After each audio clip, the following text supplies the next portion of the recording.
Dear Earth Mother, please send me. Hey everyone, welcome to another episode of the Shmita Slowdown series with Wilderness Torah. Thanks so much for joining us.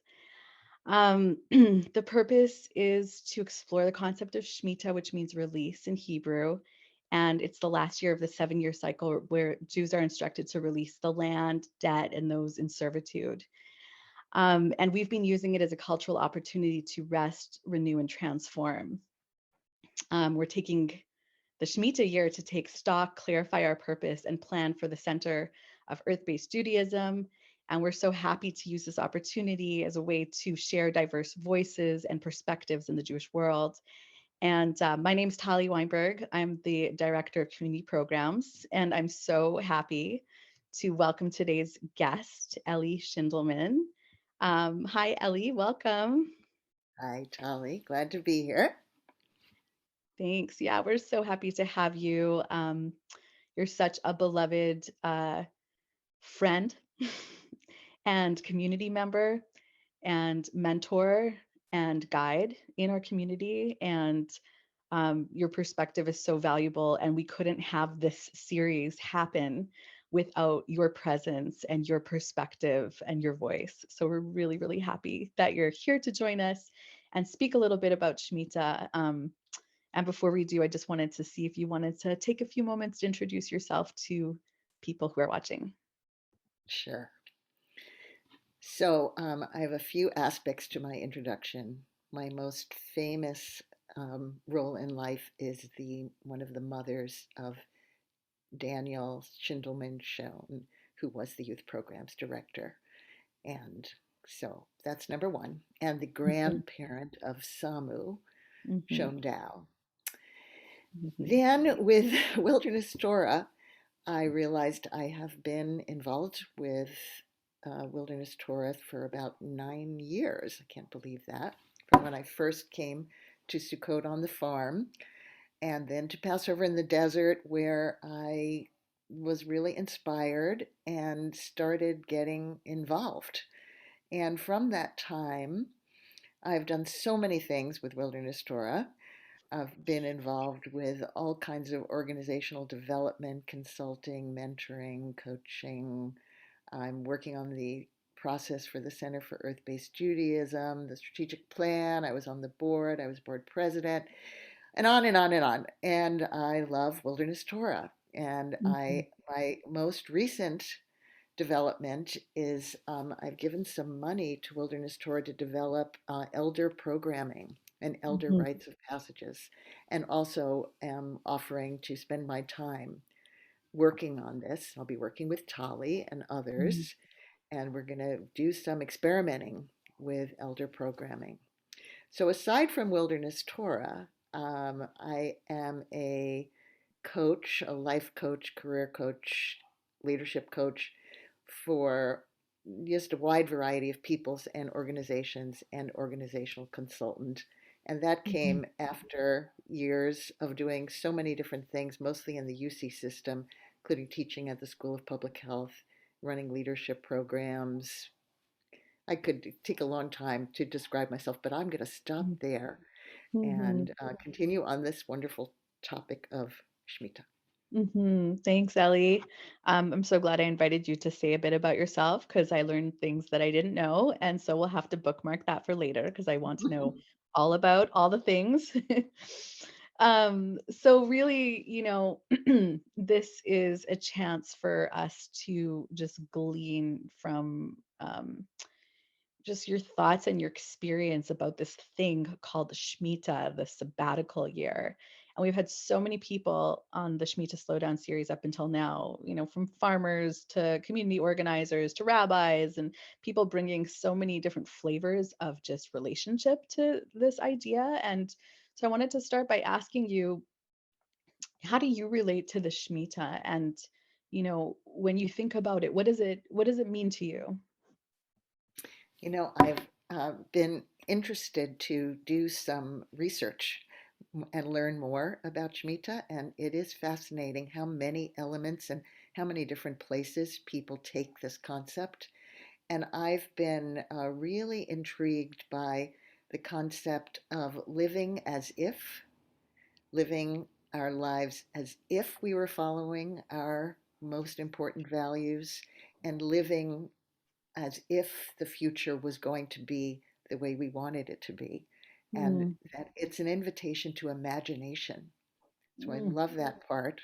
mhm, Also, really the emphasis on healing inequities and working for social justice, that's an essential element of it. Now, I'm mhm. starting with those two because the one that's the hardest for me personally is actually rest. People have cracked up all over the place that you're interviewing me about Shmita, as I because they think they think it's about rest and relaxation and napping, which Mhm, I am known as a person who really could benefit from more of that and mhm, is not my strong suit to really mhm, lean in to the rest part of it. But it has invited me to actually want to lean into that. And I had this mhm, experience just recently. I took my goddaughter, Amaya, who's an alum of Benicher, to New York and back to England where she was living. So we had, a couple of weeks together, and she's 16. mm. Could not keep up with her.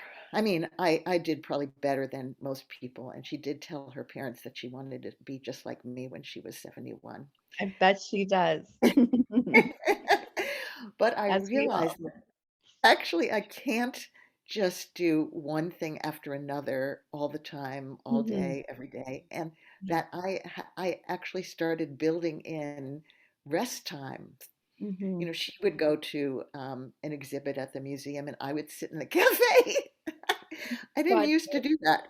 So I Yeah. think I think turning 71 has made me realize that actually I can't do things at the level and speed that I used to, Mhm, and that I am slowing down. So the Shmita mhm, Year is a commitment to paying attention to that for me and building in more slow down to my life. mhm. So it sounds like maybe the Shemitah year hasn't for you been a year of pause and rest, but it's more being like more evocative. It's been more of an invitation to you Yes, around that being something that you embed in your life yes, more moving forward. And yes, some people take this as a time of rest. And there's so many ways to interpret that. And also, some people emphasize more the aspects of reflection, being in hmm, a more self reflective or just reflective process around the things that we are involved in so that we can glean insight into what's actually working. Or maybe we've been down a trajectory that no longer serves or wants to develop into something else. And the Shemitah is that pause to be able to dream in to the next phase of our lives. So I guess, if that is maybe more the case for you, do you find that the Shemitah has helped you feel into this next phase of your life? And if so, what has been inspiring for you, or what is calling you forward?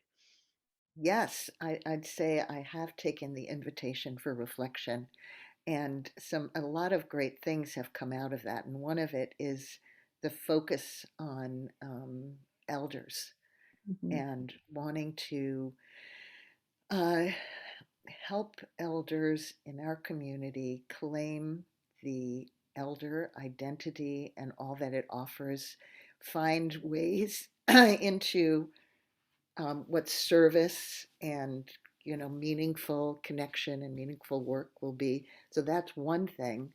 Another that I found that this year that I've been doing, even though I didn't like say it on purpose, but I think Shmita has been the invitation, which is and getting ready for Rosh Hashanah and Yom Kippur. Kippur is reflecting on my regrets mm, and where there are things from way, way back that I'm wanting to make amends for, wanting mhm, to contact people, mhm, and that I've, done a little of that, and I'm wanting to actually commit for this year to to take that more seriously. Also, because people Mhm. keep dying, and we Yeah. don't know how long we have to live. So, would I Yeah. want to die without having told people an acknowledgement of where I thought I caused harm, and Mhm. make up for that? And after all this many years, there's a number of those that I want to do. So on that reflection side, as well as what I want to do, I've also realized that I really love my coaching work Mhm. and that I want to keep on doing it. I had a vision that around this age I would stop, but Mhm. no, I don't want to stop. I Mhm. actually feel like I love helping people in this way. And of course, I do it, in my paid way. And then I do it with all of my friends and their children and the, Wilderness Torah community. And I love offering that. So that has Mhm. been a reflection that's led me to commit to continuing to do this for as long as I want to. So those are some Beautiful. examples. Yeah, beautiful. It sounds like it's been a really rich time, both in terms of like, reflecting on your inner landscape and also on like the outer expression of your gifts in the world. And there's some new things that are in the wings, and I'm excited to like really work on how we can support the development of elder programming, elder rites of passage, and really, um, yeah, just supporting the work and the necessity of elders stepping into consciously stepping into that role that is so incredibly important and so needed. So, it's amazing just hearing you talk, like how much is, really being um, gestating and information in the imaginal cell realm, that will, undoubtedly be birthed. So it sounds like there's been a lot going on personally, and I wanted to sort of glean and sort of harvest your experience perspective as somebody who's been here on planet Earth for much longer than I have and has, gone through um, different waves, different movements over the decades. You've seen a lot of life happen. You've seen a lot of shift happen. And sort of on a more meta level, I'm curious to hear from you, what are the opportunities that Shmita provides us as a society? And what are the consequences of not stopping the way that Shmita Yes. invites us to? Like what is this really about, and how can we lean into um, by next Shmita, for example, even seizing this opportunity even more than we may have up until now. Yeah. It's such a disturbing and confusing time in the world right now. And I know so many of us feel like we're living in a dystopian, science fiction movie. And my perspective is having a longer perspective, and also, loving the study of history is we keep going through the same things over and over again. So I don't have the apocalyptic feeling that this is it. I was just in my senior exercise class this morning where they're playing these songs from 1965. And of course, everything is in 1965. The songs are so relevant now. I Hmm. don't know if you remember the song "The Eve of Destruction." By who? Da, da, da, we're on the eve of destruction. It was a very popular song in 1965. Yeah, okay. I think I do. I'm I obviously can't gonna look this remember. up as soon as we get Yeah, off, but okay. look it up, because that's of course what it feels like now.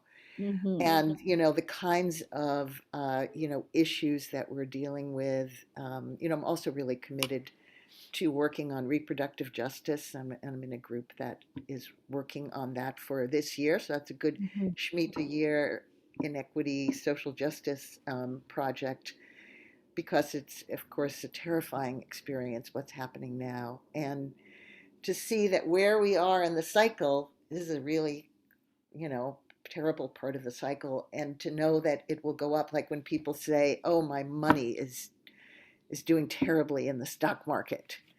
And Mhm. you know what they say? Well, it goes up and down. Life goes up and down. We go through cycles, and to remember that, and that hoping that there will be more So there will always be these different points of view, and I was reading an article about Shmita today on the web, which was from conservative Christians, and Hmm. they were very into the Shmita idea and saying a lot Hmm. about it. But their list of terrible things that have happened every Shmita year included Roe v. Wade being decided by the Supreme Court 50 years ago, 49 years ago, Oh, whatever, wow.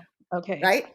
That Yeah. was one of the most terrible things that ever happened. Right. So there are people now who are saying, well, finally, something good has happened.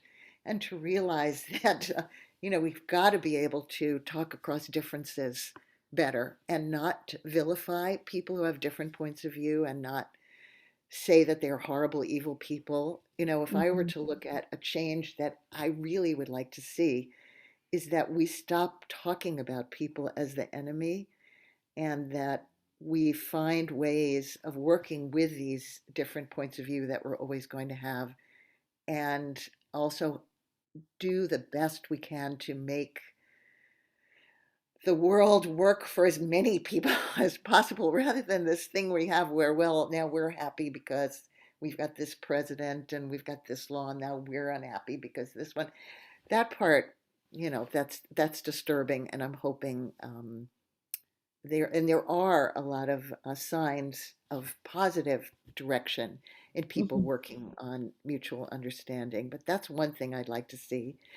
And Hmm. another is really that we take this idea of reflection more seriously. I was reading another article about Shmita, which was imagining, well, what if every 7 years, every company, every country, every person, every city went through a year of reflection? Hmm. Are we on the path we want to be on? And Hmm. are we spending our money and our time, and are we practicing our values? And that it was a worldwide practice. Now, I really Hmm. love that idea. What do you think of that, Tali? Yeah, I like it a lot. I mean, the way that that resonates for me is that, people and like land and water and air and just like the very fabric of life is not here to be mined indefinitely, squeezed, where we're just like squeezing every little bit of ounce of what we can get, what we can get out of life. And it seems like the machine of capitalism, without end, without pause, without any stopping, is just this mining operation. It's just Yes, mining the yes, essence of everything that's beautiful and alive, and in the process impoverishes us as human beings in this yes, society. Um, because we lose our humanity to the point that we don't even know when we say the word humanity if that's something good and honorable or something that's yes, despicable. exactly. And there's such a tax to the way that we're living, and I think that what really resonates for me about Shemitah is a chance to stop doing what we're doing. It's a chance for people to feel like supported again, for debt to be absolved, for people to have a little bit more of an out breath, and for the very necessary process of, with critical thought and great minds and important conversations and really wrestling with the question of, is this the best way that we could possibly be Yes, doing it? And, yes, I think the answer is obviously no. So then, the imperative and the opportunity is to be like, well, what needs to shift? Because if we just continue to operate with like the lowest possible design in place, I mean, why would we? We have infinite creativity, infinite resource, infinite possibility when we come yes, together and we celebrate yes, diversity. And we're not doing that. So I think Shemitah is necessary, and um, I think that we could spend our whole lifetimes every 7 years, really learning another, like going deeper into what this yes, practice exactly. entails. It That's can what. be better than this. This is not the highest iteration and manifestation of No, of us. And I no. think the other thing that Shmita does is it allows us to take ourselves out of the central character of the whole picture, because we're just one species, and lean in more to the idea that the earth needs to rest, that the earth has consciousness. Yes. you know, we're Yes. just, I so agree. anyways, yeah, it's a lot of No, I possibilities. love that. I love that. And I love that, this idea that if everyone was doing it, think of it as a global practice. Hmm. If all if Apple and Google and, every 7 years looked at, are we going in the direction that is best for the world and to our deepest values? You know, Hmm. this is what coaching is to me, is when people are doing coaching, they're taking a Shemitah. They are stepping Hmm. back and reflecting what really matters. How am Right. I going to make my contribution? And, we all need help doing this. So I'm Hmm. picturing this, like all these Shemitah coaches for everyone in the world, Hmm. so we could Hmm. I all do love that. that. I love that. Yeah. So it's so beautiful to hear your one thing I really appreciate, and it's actually bringing peace inside of my body, like it's helping me settle, is when you were talking about that things go in cycles. And I need to hear that. And I need to hear that from somebody who's been here longer, who's seen enough cycles of things going up and going down, and just like that there's a pattern to life. And you, in particular, sharing that from your experience, because I know that you've been like an incredible activist throughout the years in so many different ways. It's helpful for me. It really is. It's helpful for me to just even hear that. And there's something that brings peace to Mm, remembering that there's cycles to mhm. what seems like the chaos and the madness, but there are Yes. actual Yes. cycles. And that's something I appreciate about being involved with like Jewish spirituality and learning more about Jewish tradition, is that we're a cycle Yes. based Yes. culture. Yes. Every 7 days, Yes.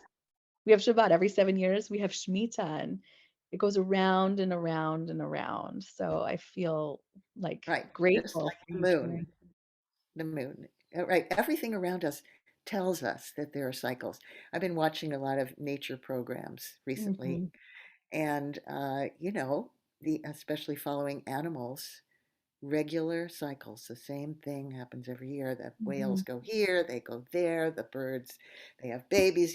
Everything is cyclical, as are we, as is everything in life. And it is very relaxing to think Hmm. about it. So, like when terrible things happen politically, I want to do something about it. And I also want to realize that when we're in this phase, we're going to have the other phase. Yeah. It's going to be back because that is the Hmm. way it goes. That's the way And it goes. Yeah. that is the way it goes. Ellie, I want to ask as a final question, if it's okay, just because you're so invested and involved in so many aspects of cultural evolution with Wilderness Torah, as well as like the whole strategic plan that we've been working on to launch into the next 7 years. And I'd love to just ask you to share like what feels exciting for you about us coming out of Shemitah as an organization and um, evolving our work in the world. Wonderful question. Hmm. Well, on a few different levels. The first, the interpersonal level, that this, there's been a lot of work over the last years on the building a Wilderness Torah staff community and culture that is consistent with the values and practices that Wilderness Torah is trying to bring to the world, and to Hmm. really get those to be in sync. And I feel like so much has happened that's so positive, and that there are a bunch of tools and practices that the staff use now.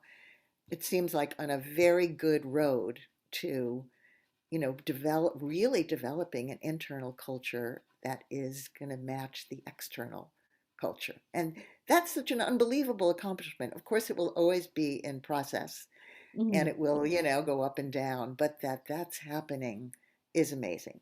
The second thing on the strategic planning, I think really have taking this year, because I was involved in a variety of strategic planning efforts along the years, but this one, can good build on the other ones, and really because of the Center for Earth-Based Judaism, and, really taking time off from doing the festivals to really rethink how to do them. To Hmm. me, one of the best things that happened this year is you coming on as community programs director, because Thank that you. means that being able to carry out the new visions and really listening to people in the Wilderness Torah community about, what needs there are, and taking all that data that we've collected over the years, asking people and trying to, do a new set of experiments this year Mhm. that are going to move in a really great direction. I'm very excited about that. Yeah, yeah, great. And we're really excited about your continued just presence and leadership. And I'm really excited for what's to come, especially in the realm of, um, yeah, just strengthening the presence of elders in our midst. Well, and And I wanted that's to such say an one other important thing about piece. it. And Yes, go ahead. it's not just elders, but it's building true intergenerational community Yes. Hmm. that Yeah, I we, mean that's so necessary. We can't be like a like an organization that, postures itself around doing community work or community development without like really looking at the intergenerational connectivity between people coming in with in different stages of their lives. And yeah, and that's such a staying sore relevant. point in our society because there's just been such breakage and fragmentation. Mhm. And the beauty obviously is in the relationships within the community system. It's a system, Right. which means that it's about relationships going back and forth in a lot of different Yes. directions. And to And not have happened to Wilderness Torah, that's happened to other Jewish organizations and synagogues that started with all these young people, and mhm, then people got older, but the young people, there aren't like lots of new young people. So then it's like an older, so not to have that happen to Wilderness Torah, that to really build the foundation of multi-generational community, which will mhm, take some intentional work yeah, because our world, unfortunately, is just not like that yeah, in totally. our culture, in our culture. Yeah, yeah, yeah. I think it's about digging deep and backwards into a time where those relationships were more intact. And also, I think a lot of us have been able to travel to other parts of the world where those relationships were still Right. intact and feel the beauty that is Yes. able to emerge from intergenerational village life. Yep. And, this is a time of just taking the inspiration as we can, as we imagine, again, what else is possible, which is very much like what the Shemitah is all about. Yes. So, anyways, Ellie, unfortunately, we're gonna have to wrap up. And I just wanted to thank you so much for your time and your presence this morning, and just your presence always for so many of us individually and also as a community. What did somebody call you recently? You're the elder at large, right? Yeah. The elder at I large. love that. It's I hope great. you like that. Yeah, it's adorable.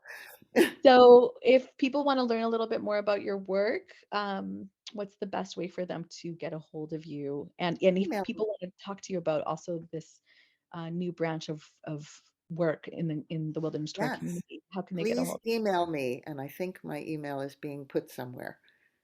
Okay, Is great. that So I right? think it'll probably go under the video in the Facebook Live. Okay, great. If you want to get a hold of Ellie, that's how to get a hold of Ellie. And to learn more about the Shmita Slowdown work or upcoming programs, please visit our website. I should say that we've launched registration for High Holidays. We are going to be having a robust, beautiful, intergenerational Rosh Hashanah and Yom Kippur celebration. And shortly after that, we're going to have a multi-day Sukkot festival, all in Western Sonoma County. We have a month-long cohort coming up for the entire month of Elul, which is going to be a morning meeting virtual, so people can participate from anywhere. And it's for people who either want to blow the shofar. You're supposed to blow the shofar every morning for the month of Elul as a part of the awakening process leading up to high holidays. So if you want to blow the shofar or hear the shofar blown and receive teachings, you can sign up. That will be free. And we're really excited to launch that opportunity to like really prepare this year and go deeper. So yeah, lots going on. Check out our website and we'd love to have you join us. And Ellie, looking forward to seeing you in person soon. Me too. Thank you, Tali. Thanks for being with us, and I hope everyone has a beautiful day.